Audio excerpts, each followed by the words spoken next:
വിധിയെഴുതാൻ ഇനി 17 നാളുകൾ ശേഷിക്കെ പ്രചരണം ഉഷാറാക്കി മുന്നണി സ്ഥാനാർത്ഥികൾ. കോതമംഗലത്തിന്റെ സ്വീകരണം ഏറ്റുവാങ്ങി LDF സ്ഥാനാർത്ഥി ജോയ്സ് ജോർജ് പ്രചരണം നടത്തിയപ്പോൾ തൊടുപുഴയുടെ ആവേശമറിഞ്ഞ UDF സ്ഥാനാർത്ഥി ഡീൻ കുര്യാക്കോസും NDF സ്ഥാനാർത്ഥി സംഗീത വിശ്വനാഥനും.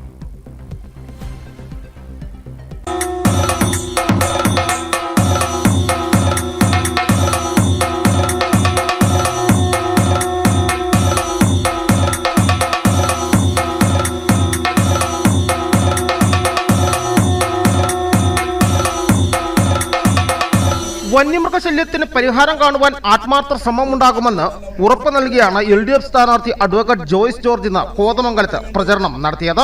വനം വകുപ്പുകാർ അതിന്റെ നിർമ്മാണം തടഞ്ഞ ഘട്ടത്തിൽ MP എന്ന പദവി നമുക്കറിയാം, അതൊരു അലങ്കാരമല്ല, അതൊരു ഉത്തരവാദിത്വമാണ്, അതൊരു ഭരണഘടനാ സ്ഥാനമാണ്, അതിന് അധികാരങ്ങളുണ്ട്.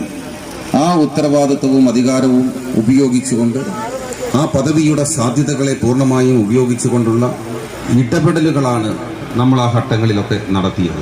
അതിൻ്റെ ഭാഗമായി നമുക്ക് റോഡ് പണിയാൻ പറ്റും. ഇപ്പോൾ അങ്ങനെ ഒത്തിരിയേറെ കാര്യങ്ങൾ, ഞാൻ എല്ലാ വിഷയങ്ങളിലേക്കും പോകുന്നില്ല. ഇപ്പോൾ നമ്മളുടെ വന്യജീവി ആക്രമണം ഉണ്ടാകുകയാണ്. High school junction, bank junction, Thalipara, Alinchuvadu, Panthapra, Pinavoorkudy എന്നിവിടങ്ങളിൽ പര്യടനം നടത്തിയ സ്ഥാനാർത്ഥിയെ പൂക്കൾ നൽകിയും ഷാളണിയിച്ചുമാണ് നാട്ടുകാർ സ്വീകരിച്ചത്.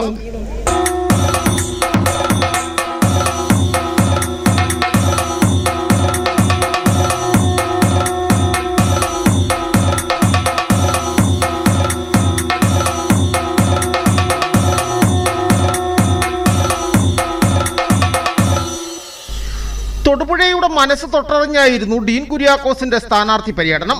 സ്വന്തം തട്ടകമായ തൊടുപുഴയിൽ ഡീൻ കുര്യാക്കോസ് സ്ഥാനാർത്ഥി പര്യടനവുമായി എത്തിയപ്പോൾ ആവേശമുയർത്തുന്ന സ്വീകരണമാണ് എവിടെയും ലഭിച്ചത്. മണക്കാട് നിന്നും ആരംഭിച്ച പര്യടനം PJ ജോസഫ് MLA ഉദ്ഘാടനം ചെയ്തു. ഇന്ത്യ മുന്നണിയുണ്ടാകുന്നതിന് വേണ്ടി ഉള്ള പരിശ്രമം നടത്തേണ്ടിയിരിക്കുന്നു. ദീർഘമായൊരു പ്രസംഗത്തിന് മുതിർന്നില്ല.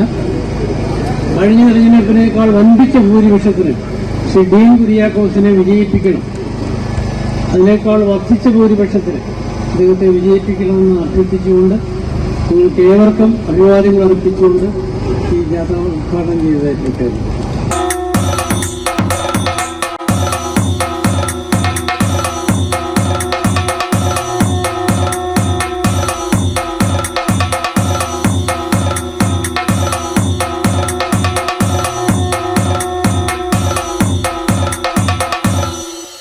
NDA സ്ഥാനാർത്ഥിയും ഇന്ന് തൊടുപുഴയിലാണ് കേന്ദ്രീകരിച്ചത്. ഉരിയരിക്കുന്നു നിന്നും ആരംഭിച്ച പര്യടനം കുമാരമംഗലം, വെങ്ങല്ലൂർ, നെല്ലിക്കാവ്, മണക്കാട്, അരിക്കുഴ, കരിങ്കുന്നം, കാഞ്ഞിരമറ്റം, മുതലക്കോടം എന്നിവിടങ്ങളിലെ സ്വീകരണങ്ങൾക്ക് ശേഷം ഗാന്ധി സ്ക്വയറിൽ സമാപിച്ചു. നാളെ പീരുമേട് നിയോജക മണ്ഡലത്തിലാണ് സ്ഥാനാർത്ഥിയുടെ പര്യടനം. ഇലക്ഷൻ തീയതി അടുക്കുന്നതോടെ സ്ഥാനാർത്ഥികളുടെ പ്രചരണത്തിനും വേഗം കൂടുകയാണ്. Election desk, Idukki vision.